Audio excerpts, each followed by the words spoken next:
About a year after the PlayStation Vita was released, one of the best games ever made in the hunting genre, and arguably the best or one of the best games ever made for the machine, came out, but the timing was horrific. Monster Hunter had just switched over to the Nintendo systems and was gaining a lot of traction, and honestly there wasn't a lot of excitement around the Vita at the time. Sony published a game made by Marvelous AQL, the very company behind development of games like Monster Hunter Stories and Stories 2, as well as the God Eater series, and Sony Japan Studio. The game was called Soul Sacrifice. The idea was conceptualized by the now fallen from grace Keiji Inafune, but directed by Teruhiro Shimokawa, a rather unknown but amazing director that would create a game for the ages. Or at least that's how it should have played out. It released with moderate success, but the timing could not be really worse. Overall support and momentum for the PlayStation Vita simply wasn't there. Gee, thanks, Sony. Shimokawa-san did an amazing job, but wasn't a household name. But the team had bigger ambition. Imagine making an expansion, a sequel, taking into consideration fan feedback, your own personal reflection, and new ideas. Thus, Soul Sacrifice Delta was born. Was it just a sequel? Was it an expansion? Was it a remake? Yes to all three. They created what we would come to think of as sort of like a G-rank expansion for the game, which added more story and monsters, but revamped the entire game overall, so much so that the players who tried the first game really should try Delta because they would be pleasantly surprised. It was coined sort of like a Soul Sacrifice 1.9. Not a sequel, not a remake or expansion, but the final polished version of what the true potential was. And oh my god, was it good. What wasn't good though was the state of affairs for PlayStation Vita, and this was before the Vita found its niche in Japan as well. This was right in between Monster Hunter 4 and 4G, and the market was already completely dominated by Nintendo 3DS, and overseas, Sony pretty much gave up on this game. They didn't even have an official site, no marketing campaign. They didn't release it physically outside of Asia in English, so it was just digital. They never gave it a chance. You won't find any review from major media outlets nor coverage for that matter. It's like no one knew it existed, just thrown onto the store alongside the original game and left there like a holy grail waiting to be found. Well, it may have taken 7.5 years and some help from Rurikon and some others, but I have found the grail, and my gosh, I feel the need to spread the word. So I want you to know about Soul Sacrifice Delta and why it's pretty much my game of the year, even though it's 2021, and why if you have access to the Vita or a used Vita for a reasonable price, you should definitely give this game a shot. It is very much in that same vein of Dragon's Dogma. It's one of those games that I think if you play it, most people will fall in love with it and then try to tell everybody, their family, their friends, anybody who's willing to listen, how awesome this experience is, because it really is a good game. Now I am going to do effort on my channel to spread awareness of this game and also provide perhaps even a playthrough for those who don't have access to a Vita or access to this game so they can enjoy it as well. But in this really quick video, I'm just going to go over a little taste of what makes this game special. Games like Nier Automata are loved for their creative visual design, music, but also their thought-provoking stories, and this is one area where Soul Sacrifice absolutely nails it. His face came alive. He grew younger. The old man extends his own life by sacrificing monsters. Without sacrifices, he would not last more than 3 days. That is the price that he pays for his gift.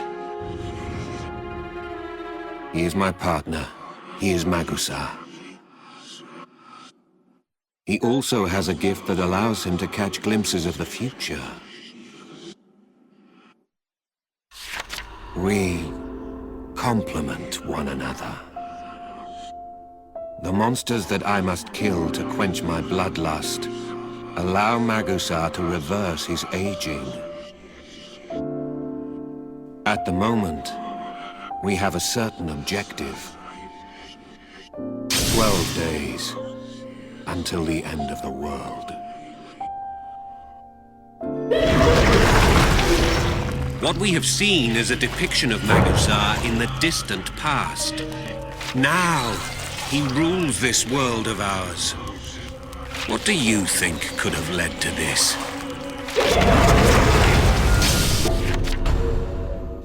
The story is incredibly fleshed out and tells the tale of an unknown sorcerer, left alone in a cell to be sacrificed to another sorcerer called Magusar, and your only companion is a grimoire called Libram. Through living these stories in its pages, you'll come to learn about the entire world of soul sacrifice, how magic and the gods led to the end of the world, and about Magusar and his partner. This story is beautifully narrated and written and plays out like a visual novel instead of having awkward cutscenes. The core element to all of this is the music and art design, both of which are absolutely spectacular. The music was composed by none other than Yasunori Mitsuda. This is the same legend that composed the music soundtrack for the game Chrono Trigger, Xenogears, Chrono Cross, and many other games. A mix of gothic medieval pieces reminiscent of things that you might hear in a game like Dark Souls to more beautiful and sad songs that you might find in a game like Nier. The soundtrack really helps bring to life the story that it tells.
The gameplay is kind of like if Dragon's Dogma, Monster Hunter, and Nier had a baby. The passing is fast, but the actions are very deliberate and the controls are simple. It's how you choose the 6 abilities you take into battle that will change your playstyle, and there are all sorts of spells from healing, shields, summons, to weapons like spears, beast arms, projectile magical bombs, and more. Every boss has 2 spells you can get from beating them, and you can add to your arsenal, and getting multiple copies of the same spell allows you to fuse them together to make them more powerful. Here's a small montage and some footage from Muricon, who kindly provided it for this video, to show you just the kind of depth and different type of diversity you can get in gameplay. Okay, so I wanted to show you a couple of spell combos that you can do in Soul Sacrifice. This is a build that I used to run a long time ago. It's currently not the best build for my character, so its performance is not going to be the best, but still, there's a spell which is called a terrain type spell that basically puts a little bit of a pool of a certain enemy, of a certain element in the ground, like so. Now this will deal damage to the monster if he stands on it, as you can see right there. He stands on the pool, takes damage. But you can do other spells on top of that to do a bit of an interesting combo. So like for instance, I can put this bomb here. It's going to morph this into a plant that essentially works as a turret. So whenever the monster comes close enough, he's going to get pelted by the turret here. Let's actually go for a weapon buffing combo. So there's a weapon that I have right here. This is a fire weapon. It's basically a fire sword. So you can lock onto the monster, do fire sword attacks. If you want to play more of a melee style, because this is not just about casting spells, there's also spells that essentially create weapons, and then you can wield those weapons, right? And then you can also do like a special charge attack with this that will increase the amount of damage that you do. Damn, I'm a little bit rusty here, but so that would be like a finishing combo for that particular sword. But here's an interesting thing that you can do. You can once again pull up these mines, and then you pull up the sword, and it's actually going to absorb the mines, and now we can actually do one very special, powerful attack with it that is going to deal additional damage because we overcharge the sword with fire damage. It's just a matter of actually hitting your target. Come on, don't do this to me. Why'd you have to go all the way over there? Okay, take this. Oh, she didn't like that. I can assure you she didn't like that. Let's go ahead and pop that up again. Supercharge our magic missiles. Notice that it charges each missile individually. Now that they're all fully charged, we're going to be dealing additional damage with them. So, you can shoot them at the boss here, and the boss is most definitely not going to like that, I assure you. But one of the cool things about being part of the Grim faction is that you can kind of like overcharge your elemental attacks, and there's a particular weapon that can take really good advantage of that, and that is the Beast weapon. And that just happens to be a weapon that I like quite a bit. So I'm going to go ahead and summon the Beast weapon. Now this next one is not necessarily a spell combo, but it is still a very interesting elemental aspect of the game. And that is the fact that you can basically create something called Infernal Hell when you're doing fire. If you're doing different elements, you can do different things. There it is, Infernal Hell achieved. Now, something that you can do at this point is if you have something of the opposing element, which I do, you can actually trigger an elemental break,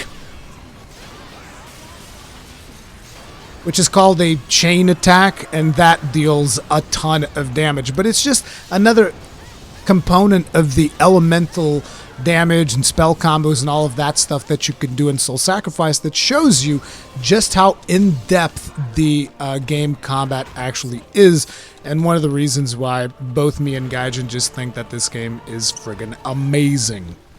Your Sorcerer's Armor is basically your right hand, and you get 5 armor slots to place sigils, which give you abilities and buffs. There are boss-specific sigils, obviously, to get, as well as more achievement-focused ones as well. Really, the sky is the limit in terms of playstyle. Then there are the factions, which you can freely change between during the game. There's Avalon, home to the sorcerers whose job it is to sacrifice monsters and rid the world of them. This monster was once human. A sorcerer who had misused his magic and transformed himself into a monster. We sorcerers are tasked with the disposal of such lost men. Looking at the beast, Sortiara said, "Don't think, kill." it was an order. As if I needed to be told. We all know that sorcerers are in the business of murder. But in turn, they are both taking in their power and suffering into their right arms. They are the Glass Cannons. They enjoy incredible power, but at an incredible price, and they're often used best sort of like a ranged magic user, with powerful summons and tons of spells. Then there's Sanctuarium, home of the sorcerers who believe in saving all monsters. Sanctuarium was a secret society. The enigmatic group's mission was to save any and all monsters. Their code was never kill friends, never kill monsters. They rejected sacrifice and served to save all forms of life. Sanctuarium attracts some of the most idiosyncratic sorcerers among us, and is rumored to be rapidly expanding its ranks. A long line of sorcerers wait for their chance to take the ordeal offered by Sanctuarium. Sympather and I were 2 such people. They sport high defense, high healing, and really can get in there like close combat. And finally, there's a faction called Grimm, which leaves it all up to chance and fate if a fallen monster is sacrificed or saved. The Order of Grimm. The mysterious cult was still new, but growing at a wildfire's pace. It's rumored the tavern where we'd met was a gathering place for its membership. Well, it seems we share a goal. Intelligence on the cult fetches a high price from the agents of Avalon.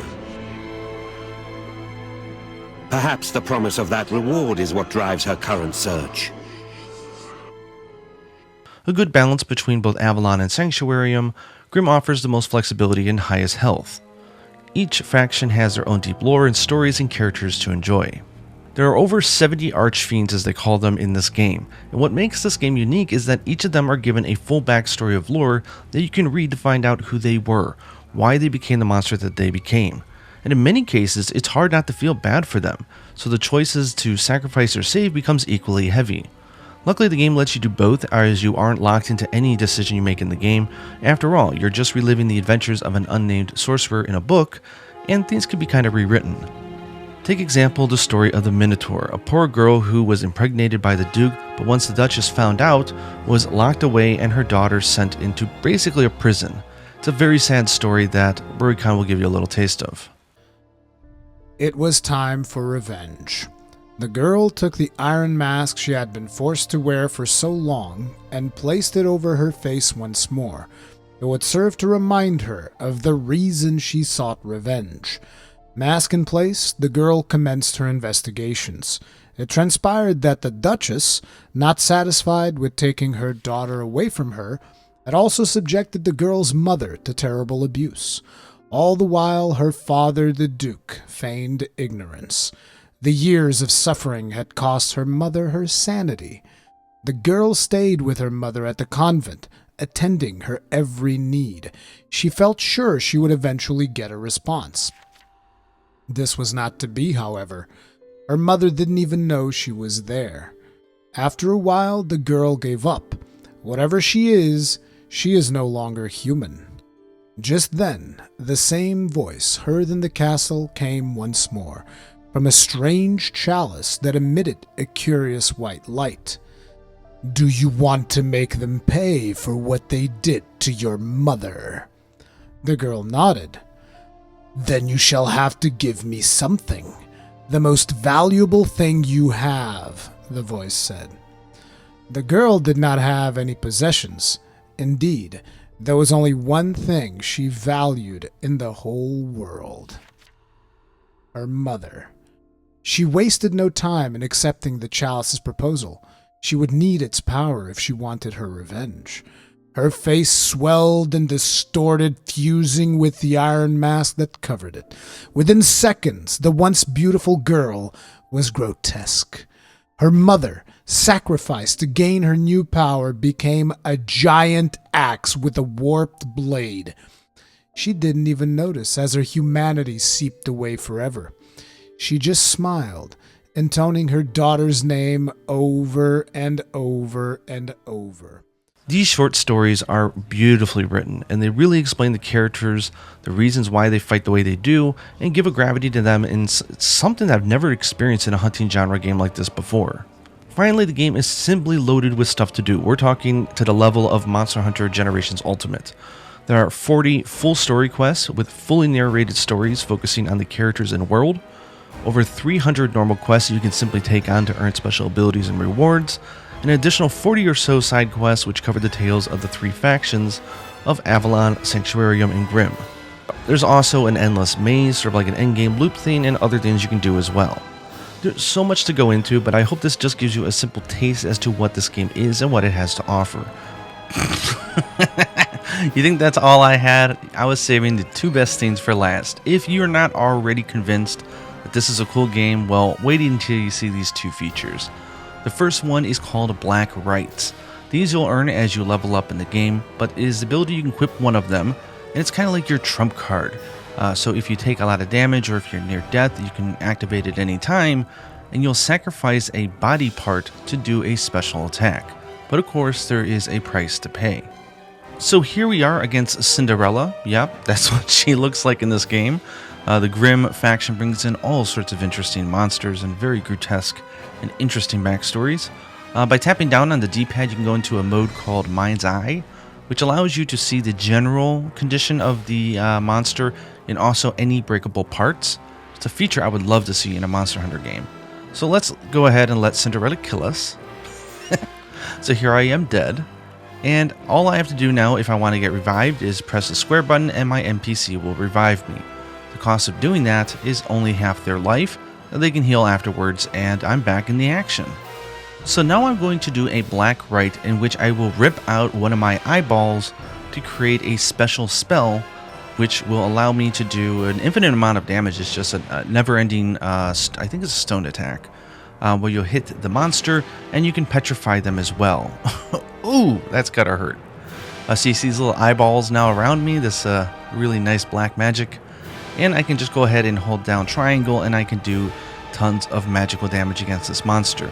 She might be immune to petrify because I don't think I petrified her here, but I generally can stop most monsters, which of course gives your teammates and NPCs a huge chance to attack and do major damage. The price, you may ask? The price for this right is your sight. So you end up only being able to see the center of the screen after you've done it, because afterwards you just pulled out one of your eyeballs. You can fix this in between quests. It will cost some in-game currency, no big deal. But it is a very fun spell to use and can make for some really cool openings.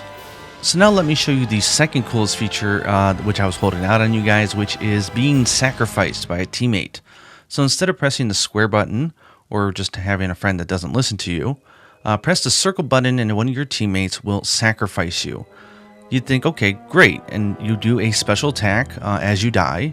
It does a ton of damage against the monsters. It looks really cool. The effects actually depend on the faction that you are, but this does 2,500 damage, I think, because I am Avalon, which is attack-based, and I'm dead, so that's the end, right? Nope. In this game, if you actually die, you become a spirit, if you're sacrificed, that is. So I am now a spirit. I cannot be hurt from the enemy, but I am still in the action. I can pick up buffs like this heal plus the offering heal. I can then hold X to possess a teammate and apply that heal to them. I can also tap the screen on the monster to lower their defense. I can tap a teammate to temporarily increase their attack a little bit. And I can even find shields and weapons and other kind of things around the field that you can gather. And I can use them against the monster. Of course, my damage is reduced a little bit, but I'm still in the fight. The only drawback to this is that I'm not able to participate when we beat the monster in choosing whether to kill or to save it, and of course I won't get the spirit or the soul for doing so because I'm not really there. Anyways, this is a really great function. One, to troll your friends if you're playing online with them, and two, just there are some times where there's items that allow you to come back to life, or your teammate may have that spell. So it could be advantageous to become a spirit, to do that huge attack, to cause some disruption, and then go back into, you know, an alive state. Here I've grabbed a shield, and watch, she's going to run into it. Bonk. And now she's downed, because she tried to run forward, and if she hits a shield, she gets stunned. So you can create little opportunities like this. It's such a cool, unique idea, and I just love the execution of it. The final two I'll show you because I don't want to show you all the black rights because they are fun to unlock. This is the default one. It's called, I think, Salamander. And what it does is allow you to sacrifice your skin, your body. And what that's going to do is cause you to become a flame. It's going to summon a very painful flaming spirit, which is going to do massive damage against everything on the screen. It does, I think, 2,000 damage. Also a lot of melee. And after that, as a price to pay for this, you will take double damage. It just affects your defense. Whether it's elemental or physical, I'm still on the fence. I'm not sure. I think it's just defense in general, but I'm not sure. But that's it. I'm playing with a build that I only have 1 HP anyways, in exchange for incredible attack boost. So it really doesn't matter to me because one hit and I'm dead anyways, but it is a very fun art. And lastly, this one's called Excalibur. It's a little gruesome. I'm going to reach deep into my throat, pull out my heart, and forge it into a blade, the legendary Excalibur. So I've got this sort of organ blade, and I can choose my target, and then I can go in and do a very powerful attack. Boom!